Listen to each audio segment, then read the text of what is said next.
പ്രണയമാണ് ഭക്തിയുടെ ഏറ്റവും നല്ല രൂപം എന്നാണ് ഞാൻ പറഞ്ഞത്. അപ്പോൾ എൻ്റെ പ്രണയം അതാണ്. ഇപ്പോൾ ഈ പ്രണയിച്ച് വഞ്ചിച്ച് പെണ്ണിൻ്റെ മുഖത്ത് ആസിഡ് ഒഴിക്കുന്ന നായകനല്ല എൻ്റെ നായകൻ. അലിഞ്ഞു ചേർന്നതിന് ശേഷവൻ ജീവനെ പിരിഞ്ഞുപോയി നീ എങ്കിലും ഇന്നും മംഗളം നേരുന്നു ഞാൻ എന്ന് പറയുന്നവനാണ്. അലിഞ്ഞു ചേർന്നതിന് ശേഷം എൻ ജീവനെ പിരിഞ്ഞുപോയി നീ എങ്കിലും ഇന്നും മംഗളം നേരും ഞാൻ.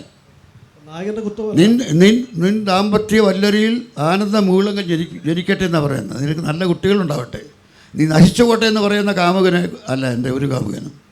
പിന്നെ നമ്മൾ എഴുതുന്ന പാട്ടിപ്പോൾ താരകരൂപിണി എന്നൊരു കാമുകയെ വിളിച്ച ഒരു കവിയില്ല. താരകരൂപിണി നീ എന്നും എന്നുടെ ഭാവന രോമാഞ്ചമായിരിക്കും. ഏകാന്ത ചിന്ത തൻ ചില്ലയിൽ പൂവിടും ഏഴിലം പാലപ്പൂ ആയിരിക്കും എന്നെഴുതുന്ന അതുപോലെ ഞാൻ എഴുതിയതിൽ കുറച്ച് പ്രണയം ഒരു സെക്സിൻ്റെ ഭാവം കൂടിയ വരുന്ന ഒരു പാട്ടാണ് മനോഹരിതിൻ മനോരഥത്തിൽ. മലരോട് മലർത്തു അനുവാദം തരികയില്ല എന്ന് ചോദിക്കുന്നുണ്ട്.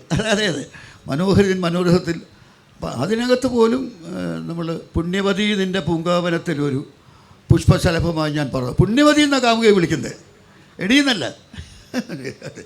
അപ്പോൾ അതെൻ്റെ രചനാ രീതി അതാണ്. അതിന് പ്രധാന കാരണം വെച്ചാൽ എൻ്റെ ജീവിതത്തെ ഏറ്റവും അധികം ഇപ്പം എൻ്റെ ആത്മകഥ മാതൃഭൂമി ആഴ്ചപ്പതിപ്പിൽ എഴുതാൻ കാരണക്കാരനായ സുഭാഷ് ചന്ദ്രൻ എൻ്റെ പത്രാവധി എവിടെ ഇരിപ്പുണ്ട്. സുഭാഷ് ചന്ദ്രൻ എൻ്റെ കാരണക്കാരൻ. ഒന്ന് എഴുന്നേറ്റിരിക്കും. പക്ഷേ അവർ കാണൂടെ സുഭാഷ് എഴുന്നേറ്റിരിക്കും. അപ്പം അദ്ദേഹത്തിനറിയാം. അതിൽ എൻ്റെ ആത്മകഥ വായിച്ചവർക്കറിയാം എന്നെ ഏറ്റവും അധികം എന്നെ ഈ രൂപത്തിലാക്കിയെടുത്തത് എൻ്റെ അമ്മയാണ്. അമ്മ എന്നെ പഠിപ്പിച്ചത് സ്ത്രീകളെ ബഹുമാനിക്കണം എന്നാണ്. സ്ത്രീകളെ ബഹുമാനിക്കണം. എൻ്റെ അച്ഛൻ നല്ല മദ്യപാനിയായിരുന്നു. അപ്പം അച്ഛൻ്റെ അമിതമായ പഴയ ജന്മിയായിരുന്നു. ആരെയും കൂസാത്ത അതിൻ്റെ സ്വല്പ സ്വഭാവം എനിക്ക് കിട്ടിയിട്ടുള്ളൂ. അച്ഛൻ്റെ സ്വഭാവം വരുമല്ലോ. അപ്പോൾ രാത്രിയിൽ ഞാൻ അമ്മയുടെ കൂടെ കിടക്കുന്നത് രാത്രിയിൽ. അച്ഛൻ്റെ മദ്യപാനത്തെക്കുറിച്ച് ഓർത്ത് വിഷമിച്ച് അമ്മ കരയും. അപ്പോൾ അമ്മയുടെ മടിയിൽ ഞാൻ അമ്മ കിടന്നുറങ്ങുകയില്ല. അമ്മ ഇരിക്കുകയാണ്, ചാരി ഇരുന്ന് മയങ്ങുകയാണ്. എന്നെ മടിയിൽ കിടത്തിരിക്കും. അപ്പോൾ അമ്മയുടെ കണ്ണുനീർത്തുള്ളികൾ എൻ്റെ മുഖത്ത് വീഴും. അമ്മയുടെ കണ്ണുനീർത്തുള്ളിൽ മുഖത്ത് വീഴുമ്പോൾ ഞാൻ ഉണരും.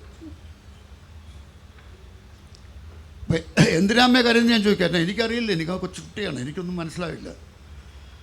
എന്തിനാ മോനെ കരയുന്നത് ചോദിച്ചാൽ പറയും, എൻ്റെ മോൻ ഒരിക്കലും മദ്യപിക്കരുത്, കള്ളു കുടിക്കരുത്. അങ്ങനെ എന്നാ പറയുന്നത്, കള്ളു കുടിക്കരുത്. കാരണം നിൻ്റെ മകൻ്റെ കവിളിൽ നിൻ്റെ ഭാര്യയുടെ കണ്ണീര് വീഴാൻ ഇടവരരുത്.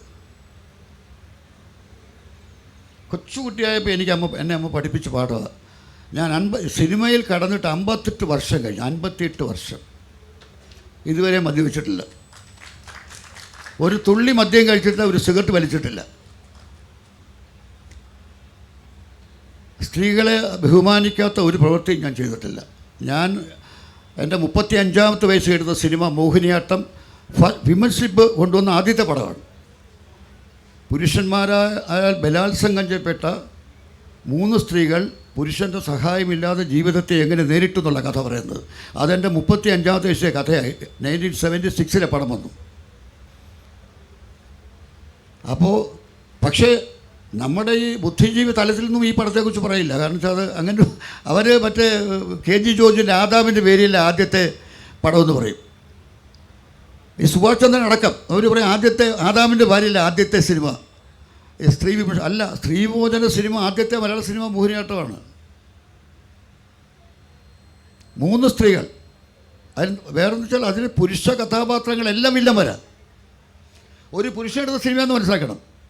ഒരു പുരുഷനെടുത്ത സിനിമയിൽ പുരുഷ കഥാപാത്രങ്ങളെല്ലാം വില്ലന്മാരാണ്. വില്ലനല്ലാത്ത ഒരാളുടെ അവൻ ഭ്രാന്തനാണ്. പിന്നെ അതുപോലെ സ്വന്തം എന്ന പദത്തിന് തന്നെ എന്തർത്ഥം തന്നെ എൻ്റെ വളരെ ഫേമസ് സോങ്ങാണ്, വളരെ പ്രശസ്തമായ പാട്ടാണ്. അത് ആ സിനിമയിലാണ്. ആ സിനിമയിൽ പാടുന്ന ആരാണെന്ന് പറഞ്ഞ് ഏത് നടനാണെന്ന് ചോദിച്ചാൽ നിങ്ങൾ അത്ഭുതപ്പെടും. അടൂർ ഭാഷയാണ് പാടുന്നത്. ആ പാട്ട് ഞാൻ പാടിച്ച അടൂർ ഭാഷയെ കൊണ്ടാണ്. അടൂർ ഭാഷ ആ കാര്യത്തിൽ ഭ്രാന്തനായ ഗായകനാണ്, സീരിയസ് റോളാണ് ചെയ്തിരിക്കുന്നത്. അപ്പോൾ അത് ഇങ്ങനെയൊക്കെ ഒരുപാട് കാര്യങ്ങൾ ചെയ്തിട്ടും എനിക്കൊന്നും ആ രംഗത്ത് വലിയ അംഗീകാരമൊന്നും കിട്ടിയിട്ടില്ല. സംവിധായകൻ എന്നൊന്നും എൻ്റെ പേര് പോലും ആരും പറയാറില്ല. പക്ഷേ അപ്പോൾ എനിക്ക് തോന്നി ഇതിൻ്റെ ആവശ്യമൊന്നുമില്ല, നമുക്ക് വെറുതെ ആവശ്യമില്ല, വല്ല 4 ജനങ്ങൾ കാണുന്ന വല്ല പടം എടുക്കാം എന്ന് പറഞ്ഞ് ഞാൻ കോംപ്രമൈസ് ചെയ്തു. പിന്നെ പടങ്ങൾ മാറ്റി, അങ്ങനെയുള്ള പടങ്ങൾ എടുക്കുക, നിർത്തി.